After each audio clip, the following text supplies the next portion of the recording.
सरकार जो है, ये लड़ाई जो है आपके औलादों की लड़ाई है। ये सरकार जो है ये बे औलादों की है। आपके बच्चों के उनके भविष्य का आपने देखना है, क्योंकि उनके औलाद नहीं है, ये बे औलादों की सरकार है। आप सभी साथियों को जय भवानी, जय श्री परशुराम, जय महाराणा। मैं क्षत्रिय करणी सेना युवा राष्ट्रीय अध्यक्ष उपेंद्र सिंह राणा। दोस्तों, मेरे साथियों, आप इस वीडियो को ध्यान से सुनना। मैं आज आपको कुछ बताना चाह रहा हूं और मैं सब युवा साथियों को जागरूक भी करना चाह रहा हूं इस वीडियो के माध्यम से।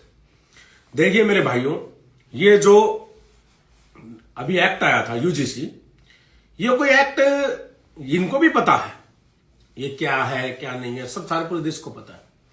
लेकिन ये एक्ट आपकी एकता को, आपकी शक्ति को, सवर्ण समाज के, जनरल कम्युनिटी के युवाओं को, इन समाज के लोगों को सरकार ये देखना चाह रही थी आप जिंदा हो या मर गए। ये वीडियो आपको बुरा तो लगेगी थोड़ी सी, क्योंकि अब तक अपने सरकार को कोस रहे थे, लोगों को कोस रहे थे, लेकिन जो कमियां हैं अपने में हमें वो भी दूर करनी होंगी। आज से कई बार पहले जब कांग्रेस की भी सरकार थी, उसके बाद में भाजपा की भी सरकार आई, तो कांग्रेस की सरकार थी उस समय पर भी ब्राह्मण बनिए भारत छोड़ो के नारे लगे आए गए थे दिल्ली में, दिल्ली यूनिवर्सिटी में। अभी पिछले दिनों, अभी वर्तमान में मौजूदा जो सरकार है वो भाजपा की सरकार है, और भाजपा की सरकार में नारे लगे ब्राह्मण बनिया भारत छोड़ो। जब उनका मन नहीं भरा तो उन लोगों ने दीवारों पर लिखना शुरू कर दिया कि ब्राह्मण बनिया भारत छोड़ो। आप मुझे एक बात बताना चाहते हैं, ये लोगों ने क्यों लिखा? और किसी के जाति के लिए से लिखना और फिर उसको माफ कर देना सबसे बड़ा अपराध है। उन्होंने क्षत्रिय क्यों नहीं लिखा? क्योंकि उनको पता था हम सीधा उनको वहां जाकर उनकी गांड न फाड़ देंगे, मैं क्षमा चाहूंगा। तो उनको यह पता था कि मैं माफी चाहूंगा, कुछ वर्ड मेरे से निकल सकते हैं क्योंकि मैं गुस्से में और मेरा गुस्सा जायज है। तो मैं आपको बता देना चाहता हूं, वो एक एक करके वो सबको करी आएंगे। वो राजपूतों को भी बोलते हैं, ऐसा नहीं कि राजपूतों को नहीं बोलते, और राजपूतों को तो बिल्कुल नहीं छोड़ते हैं। टाइम पर उनके वहां जा करके अंदर घुस करके और उनको दो चार कंटाप पे देते और दो चार हाथ पैर तोड़ते, कोई मरता तो मर भी जाता साला चाहिए। लेकिन अपन लोगों ने ये सब नहीं किया। सरकार ने देखा कि ये लोग क्या करेंगे, लेकिन हमने नहीं किया। सरकार को पता है ये फ्री का वोट बैंक है। अपन सोशल मीडिया विरोध करते रहे ब्राह्मण बनिए, और उन लोगों ने इस बात का मौका फायदा उठाया। रोज जब भी तो ढपली बजाते रहते हैं। इसका एक बड़ा कारण यह भी है कि आप और हम सब सामने से नहीं लड़ते उनको जाकर के। इनकी औकात क्या है? उनको 2 मिनट में नाप दाप ऊपर से लेके नीचे तक।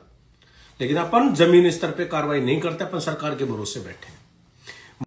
उसके बाद में फिर दीवारों पर लिखना इन लोगों ने शुरू करा, ब्राह्मण बनिया भारत छोड़ो, ब्राह्मण बनिया भारत छोड़ो के ये नारे दिए कि ब्राह्मण बनिया है चोर और बाकी सारे DS4, इस तरह के नारे देने बाद में अपन चुप रहे हैं। क्या आप लोगों का स्वाभिमान नहीं उठा? आप लोगों के स्वाभिमान को आग नहीं लगी? ये फिर इतने, क्या उन लोगों की आवाज नहीं पहुंचती? क्या ब्राह्मण समाज में, बनिया समाज में, इन सब में क्या आप किसी चीज से कम है? आप तो सबसे मजबूत है। GDP जो है सबसे बड़े हिंदुस्तान के अंदर 2 बड़े वर्ग हैं, उनमें सबसे बड़ा आपका योगदान है। तो आप जरूरत किस चीज की है कि जो आपके पास जो चीजें मुहैया नहीं है और आप उन चीजों के आप इंतजार कर रहे हैं? किसने इंतजार किया? क्यों किया? इन लोगों को मौका ही क्यों दिया आप लोगों ने? नहीं देना चाहिए था। फिर उसके बाद में अब अगली बात सुनो, अक्सर जो ओरिजिनल बात है। मध्य प्रदेश में भाजपा की सरकार होती है, मुख्यमंत्री मोहन यादव जी होते हैं, और मध्य प्रदेश के ही एक व्यक्ति, उसका मैं अपनी जबान पर नाम लेना चाहता हूं, रामजादे का, कुत्ते कमीन का, जो IAS संतोष वर्मा, जिसने ब्राह्मण बेटियों का हाथ मांगा, ब्राह्मण बेटियों को मांगा शादी के लिए, उनका हाथ मांगा। उस टाइम पर अपने आग लगी, लेकिन आप लोगों ने सोशल मीडिया तक विरोध करा। क्यों? उसके घर के अंदर नहीं घुस सकते क्या हम? उसे घर के गेट तोड़ करके अंदर, क्या कोई ब्राह्मण समाज में कोई ऐसा लड़का, एक भी मर्द ऐसा नहीं है कि आप उसे घर के गेट तोड़ करके घर के अंदर घुस जाओ? महाराणा सांगा के लिए एक बार बोला तो वो मैंने सिर्फ ये दिखाया था कि कोई सांसद विधायक साड़ा कोई हमसे बड़ा नहीं होता। उसके घर घुस गए थे आगरापन इसलिए कि हमारे पूर्वजों को सिर्फ जबान से एक बार गद्दार बोला था। एक बार बोला था उस सांसद ने सिर्फ मुंह से गद्दार शब्द, वो भी हिंदू गद्दार। ये लेकिन महाराणा साहब कौन थे? मेरी जाति के। मुझे वो बात इतनी घाव कर गई थी कि मैं 2 दिन तक नहीं सोया था, जब तक मेरे बदले की भावना पूरी नहीं हो गई। और आज भी पीट रहे, देखो 1 सप्ताह पहले भी आगरा कोर्ट में पीटा है। और सुनो, अब तक वो सांसद है, जिस दिन सांसद पद से हट गया उस दिन बहन चौथ को गली के अंदर खड़ा करके साले को 20 तक फाड़ दूंगा। ये बात याद रखना। अब इसको सरकार बचा रही है, उत्तर प्रदेश की प्रशासन बचा रहा है। जिस दिन खुलेआम घूमेगा उस दिन हिसाब कर देंगे हम तो तुरंत। अब तो अलग आदमी है ना भाई, इतने मुकदमे लाग रहे और लाग जाएंगे। जेड़ काटनी है ना, पहले भी काट चुका हूं, और काट लेंगे 20-50 साल, जो काटनी हो काट ले साला। लेकिन कौम के लिए नहीं सुन सकते भाई 1 सेकंड भी, इतने कट्टर हैं अपनी कौम के प्रति। तो आप ये बताएं, जब उस संतोष वर्मा ने ये बयान दिया, आप जानते हैं मैं कितना दुख हुआ होगा। अरे मैं कोई राजनीतिक आदमी हूं ना, मैंने इलेक्शन लड़ना, अरे मैं इलेक्शन लड़ू तो चाहिए मैंने वोट बांटना था, नहीं सोचता हूं कोई आगे राजनीतिक के लिए करा वोट। ना ना भाई, अपनी ऐसी कोई शंका नहीं है। मैं दिल से कह रहा हूं, मां भवानी को मानता हूं, बाबा महाकाल को उसकी सौगंध खा के कहता हूं मैं बात दिल से। मेरा इतना दुख हुआ था जितना अपनी ही बहन और सगी बेटी के लिए होता होगा। और उसकी औकात इतनी, जो हमारे कुल के जो पुरोहितों के लिए, ब्राह्मण समाज हमारे लिए सर आंख पे ताज है, ब्राह्मण हमारे लिए, उनकी बेटियों के लिए इस प्रकार का कोई हाथ लेने की बात बोल जाए, हाथ देने की, कि ब्राह्मण अपनी बेटियों की शादी कर दे हमारे साथ। और फिर हम सुन करके हम क्या करें? फिर ब्राह्मण समाज का एक भी युवा कोई संगठन अगर सामने आता तो सबसे पहले गेट तोड़ के उसे घर के अंदर मैं घुसता और उसकी लुगाई को लोह की चूड़ियां पहरा के आता, साड़े को वहीं बीच से फाड़ दूंगा, बीचों बीच टांग पर टांग दे। लेकिन कोई ब्राह्मण समाज का एक भी संगठन तो साथ आता, ये बोलता कि चलो, अरे भगवान परशुराम के वंशज हो तुम, भगवान परशुराम की मां पे जब इज्जत पे बात आई, सम्मान पे, रेणुका जी पे, तो उसने नरसंहार कर दिया था।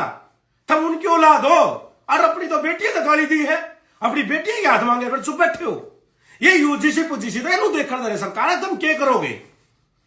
अरे सरकार का तो बड़ा धन्यवाद करता हूं, हम एक हो गए, हम तो कर थे ही एक, लेकिन और हो गए अब, और बिल्कुल एक पेट के, हम तो एक माँ बाप के। हाँ, अरे भगवान परशुराम के वंशज हो आप।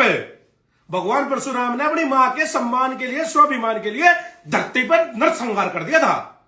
और आप लोग बेटी के बारे में सुन के अंदर फिर वो जिंदा है, फिर वो बच रहा है, कुछ नहीं कर पाए। भाजपा का सरकार का विरोध क्यों नहीं करा उसी समय? आप लोग खुद तय करो भाई, आप लोगों ने करना क्या है।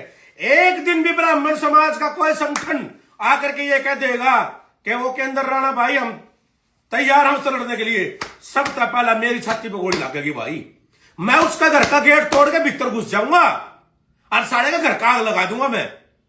अब डरते को नहीं, सरकार प्रशासन क्या है तभी मैं डरता है, को नहीं मरता है, मार दो कोई भी आके।